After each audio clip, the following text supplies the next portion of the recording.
Now, I think it's fair to say that Matchday 1 has been slightly disappointing for most players of the Euro 2024 fantasy game, with of course a few exceptions. If you're like me and you want to put it behind you, I've got my team selection here for Matchday 2.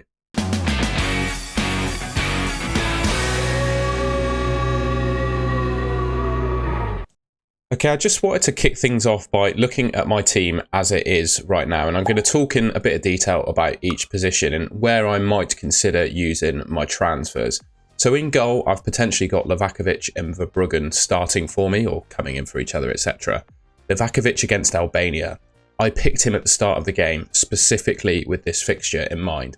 I know Croatia lost 3-0 to Spain, but I feel like that is kind of a one-off game, and I've had a few Croatian fans in my comments, etc., saying they expect the manager to change things, and it was a bit of an out-of-character game, a bit of a weird game where Spain, they were just really, really good, and I don't think Croatia were actually that horrific.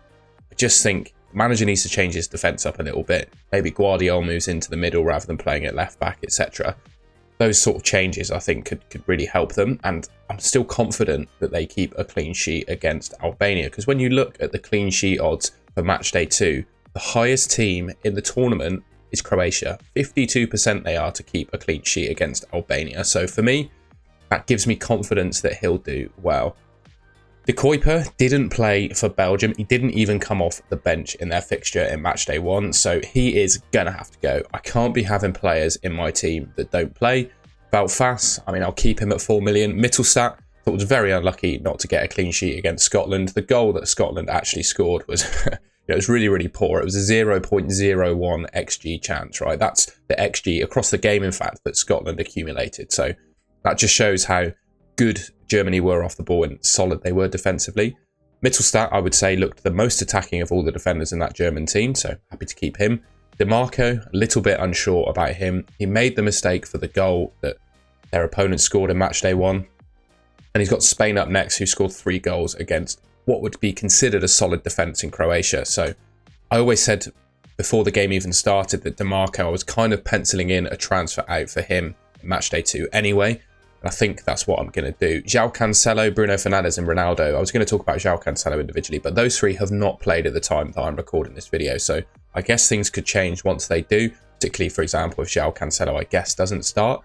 I think, though, that he does, and Bruno and Ronaldo probably do. Unless they get injured, I think I'm going to keep them all. Because they've got Turkey. I think that's a decent fixture. Not too worried about that. Looking at my midfield, got to be honest, I'm quite happy with all of it. The only one I'm slightly worried about is Szoboszlai against Germany.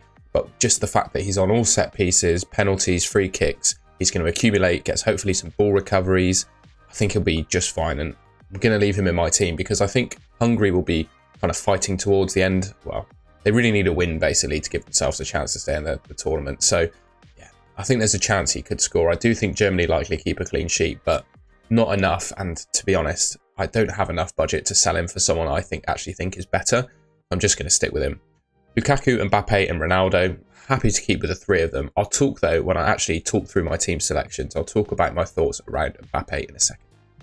So with all that in mind, I'm not planning to use a chip in Matchday 2. I'm going to save my Limitless until Matchday 3, when some teams will have qualified and are likely going to rotate. And then I'm going to use my wildcard at some point during the knockout stages. So looking at my team, the fact that I said I'm most unhappy with a couple of players that I had in defence, DeMarco and De Kuiper of Belgium and Italy respectively. These are the changes that I'm looking to make. Unfortunately, I would have just gone straight for Guardiola in the Croatian defence, but he's 5.5 million, and you can see I brought in Gahey as well for De Kuiper, Stanisic in for DeMarco. Just couldn't afford Guardiola. So Stanisic, I think, is the next big thing. I think he's likely to start in Matchday 2. The question is whether he plays at right back or gets moved to centre back. But I think of all the Croatian defenders sort of on the periphery, not Guardiola, he's the most likely to stay in that team in my mind. And I've had a couple of Croatian fans sort of echo the same sort of sentiment. So I can't afford Guardiola. I'd go for him if I could. The next best thing, I think, is Stanisic. And if he plays at right fullback and Guardiola moves into the middle, I suggest he probably has a bit more attacking threat. Can't see any reason to sell fast Mittelstadt or Cancelo unless something happens in Matchday 1 with Cancelo. And I'm going to bring in Gahey to my defence as well. I think, you know, DeMarco, De Kuiper not playing. DeMarco didn't keep a clean sheet in his Matchday 1. He's got Spain in Matchday 2. I think Gahey England looked pretty solid defensively in their first game, and I think against Denmark, there's a chance they concede. But of all the teams I've seen so far, with a 4.5 million starting defender that could keep a clean sheet, I think Guehi's probably the best bet. So that's the defence then. I just wanted to talk about the midfield. Rodri had a decent game. He really could have got sent off, in my opinion, against Croatia. I think he was lucky to stay on the pitch, but I think he proved his worth in terms of ball recoveries, and I think he was decent in that game. And I think against Italy, he's got, again, a chance for attacking returns, ball recoveries. We didn't see a Spain penalty. I think he is still the Spain penalty taker, so a chance for a penalty there. I'm not too worried about keeping hold of Rodri. I'm happy to have him in my team. I don't think he's worth a transfer out. Wirtz had a fantastic game against Scotland. Obviously scored the opening goal. Happy to keep him in my team against Hungary. Gundogan I feel very unlucky with in Matchday 1, and I suggest if you have Gundogan, you should kind of feel the same. A penalty was awarded to Germany, but it was a foul on Gundogan in the build-up, and it was a really nasty tackle. I mean, we all saw it. It was the first game of the Euros. Everyone watching this video probably saw that challenge, right? Gundogan was obviously hurt after that. Havertz stepped up to take the penalty, but I think that was just because Gundogan was injured, and I just believe that Gundogan is the first choice penalty taker. I think we have to give him a chance when he's back on the pitch and fit to take another penalty. I don't think there was enough in that for me to suggest that he's off penalties, if that makes sense. So for me, I don't see any reason to get rid of Gundogan. And Germany play first up, obviously, against Hungary. I still think Gundogan, of all the players in my team, is the best captain for that fixture. Alongside probably Mittelstadt, I think Germany have got a good chance of a clean sheet. I said Germany have got a good chance for a clean sheet, and I'm picking Szoboszlai primarily because I honestly can't find a player for a similar price that I actually think is better and is worth taking a hit for the defenders that I'm selling. On top of the defenders that I'm selling, I should say. Free kicks, pens, corners, all the set pieces, absolute talismanic figure for his country. I'm just very happy to keep him in my team. I say very happy, if there was an option alongside him I could go for, I'd probably get rid, but all the kind of options alongside him I don't really like, so I'm sticking with him. Same with Bruno Fernandes. Like I said, Portugal haven't played yet in Matchday 1. To be honest, even if they don't have a good game in Matchday 1, I would probably still keep him against Turkey. With his long-term record for Portugal, all the stats and data suggest that he's really going to be a good pick, and I don't back Turkey very well at all in this tournament. They're a bit of a mess in terms of their team selection, and a couple of Turkish fans talking to me on Twitter, they say they don't even know what sort of defence the manager is going to pick at the moment. So they were a mess at the World Cup, and I get a feeling that's kind of carrying on into this tournament, certainly defensively at least. So I'm not too worried about Portugal in that fixture, and I'm going to stick with Bruno Fernandes. So I said that I'd talk about Mbappe at some point. We've got to my forward line, and it's time to talk about him. Lukaku and Ronaldo are going to stay in my team for Matchday 2. I don't see any reason to get rid of them. Mbappe, a couple of issues with him. Number one, he plays the Netherlands, which could be considered to be a difficult fixture, given the strength of some of the defenders they have in their team, right? Van Dijk, De Ligt, you can name it. They've got a really strong defence, right? And, of course, he broke his nose in the Austria game. Thankfully, though, well, my opinion, I think he'll play Matchday 2. He just needs some painkillers and a mask and so on to put his nose back in place, right?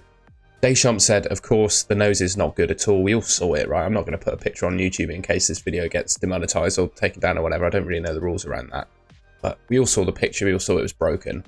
Deschamps says the nose is not good. And then in the middle of the night, Kylian Mbappe tweeted, any ideas for masks? So for me, that suggests that the injury is not that serious. All he needs to do is wear a face mask and play in Matchday 2. I mean, that's what I'm thinking. There is, of course, a chance that he's not fit. And if we get that news ahead of the Matchday 2 deadline, I'm going to bring in Harry Kane instead. He had a good chance in Matchday 1 to score, in my opinion.